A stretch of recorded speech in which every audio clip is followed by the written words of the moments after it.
Bem, pessoal, vamos agora ver a negativa de uma proposição composta. Nas aulas anteriores, nós conhecemos os conectivos e agora vamos ver como é que nós fazemos para negar uma proposição composta. Então, começamos pela negativa ou pela negação de uma proposição conjuntiva, o i. Como é que nós fazemos para negar o i? É muito simples para fazermos isso. Então, para negarmos uma proposição no formato de uma conjunção, P e Q, faremos o seguinte. Olha os passos que nós temos que seguir. Primeiro, nós devemos negar o primeiro. Então, onde tinha P, vai virar o quê? Não que. Tá? O que nós estamos fazendo? Negando uma proposição conjuntiva. Aí, em seguida, nós vamos negar a segunda. Então, onde tinha que, vira não que. E, por fim, nós vamos trocar o i por ou. Tá? Tão simples. Ó. Negamos a primeira, negamos a segunda e trocaremos o i por ou. Dessa forma, ó, digamos que eu tenha P e Q e eu quero a sua negação. Como é que eu vou fazer? Isso aqui vai ser igual. Ó, nego o primeiro, nego o segundo e onde tem o i, nós vamos colocar o ou. E pronto. Tá aí. Então, essa é a forma que nós fazemos para fazer a negação de uma proposição conjuntiva. É importante eu aprender isso? É muito importante. Porque isso, às vezes, você tem em forma de enunciados. Então, quando alguém diz assim, ó, é mentira que tal coisa e tal coisa, significa que ele está negando. Por exemplo, se eu disser, é mentira que Pedro e Paulo não foram ao cinema. Isso aí, na verdade, ele está o quê? Está negando essa proposição. Como é que ficaria essa proposição, né?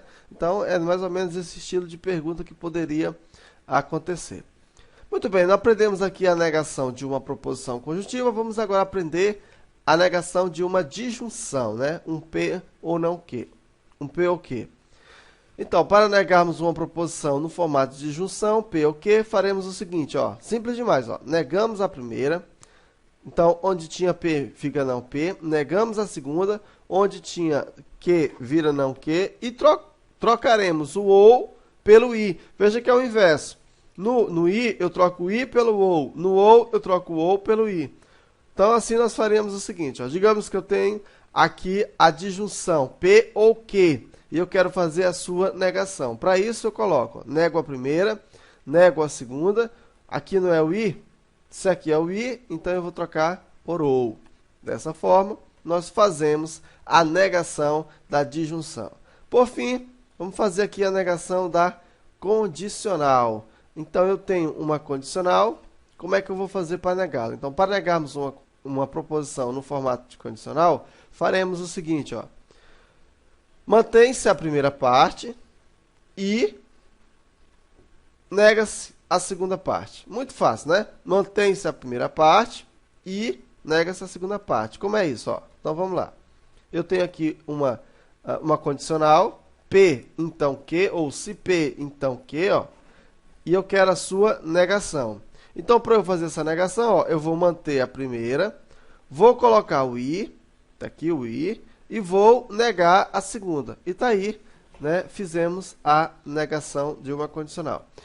E com isso nós encerramos o estudo dos conectivos. Para fixar melhor o nosso aprendizado, nós vamos agora fazer um pequeno resumo do que foi visto. Então, resumindo, nós temos o seguinte. Aqui nós vamos ter a estrutura lógica, aqui o valor verdadeiro, quando o valor é verdadeiro, e o valor quando é falso. Vamos começar aqui então pela a conjunção. Então, aqui eu tenho uma conjunção. Quando que uma conjunção é verdadeira? Nós vimos o seguinte, que a conjunção é verdade quando P e Q são ambos verdade. Ou seja, quando todas as proposições forem verdadeiras, uma conjunção vai ter valor lógico verdadeiro. E quando é que ela é falsa? Ela vai ser falsa quando um dos dois for falso. Ou seja, apenas um valor lógico sendo falso torna toda a conjunção falsa. Entendido? Então, resumindo, o i, se apenas um for falso, todo mundo é falso. E para ser verdadeiro, todo mundo tem que ser verdadeiro. Aqui eu tenho agora P ou Q, uma disjunção. Quando que ela é verdadeiro? Quando um dos dois for verdadeiro. Ou seja, basta um dos valores ser verdadeiro para que toda a disjunção se torne verdadeiro. E é falsa quando? É falsa quando P e Q ambos são falsos. Então, a disjunção só vai ser falsa se os dois forem falsos. A disjunção vai ser verdadeira. Para ela ser verdadeira, apenas um valor sendo verdadeiro torna a disjunção verdadeira. Aqui nós temos a condicional. Então, quando que ela é falsa? Ela é falsa, aliás, ela é verdade, ou tem valor verdade nos demais casos. Na verdade, o que você tem que pegar é pela falsidade.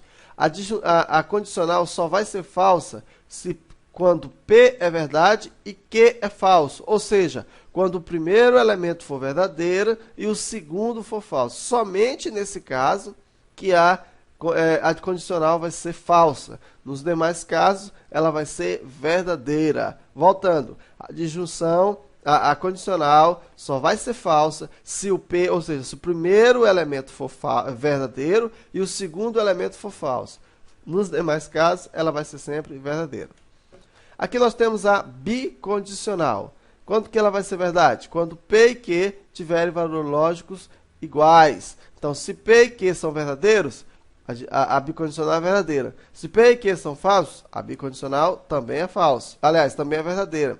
Agora, quando elas têm valores lógicos diferentes, P é verdadeiro e Q é falso, ou Q é falso e P é verdadeiro, aí ela vai ser falsa. Então, condicional é falsa quando os dois tiverem valores lógicos diferentes e é verdadeira quando os dois tiverem valores lógicos iguais.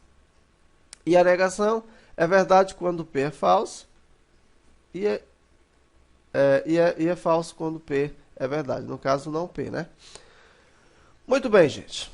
E aqui nós temos também a negação, né? A aula que nós acabamos de ver. Como é que eu faço a negação do P e Q? Um não P ou não Q. Nego o primeiro, nego o segundo, troco o I pelo OU. Um P ou Q? Nego o primeiro, nego o segundo e troco o OU pelo I. Um P, então Q? Conservo o primeiro, nego o segundo e coloco o I. Então, P e não Q. E uma bicondicional. Observe que um bicondicional é formado por duas condicionais. Então, a mesma coisa, ó. P e Q, P e não Q, ou Q e não P.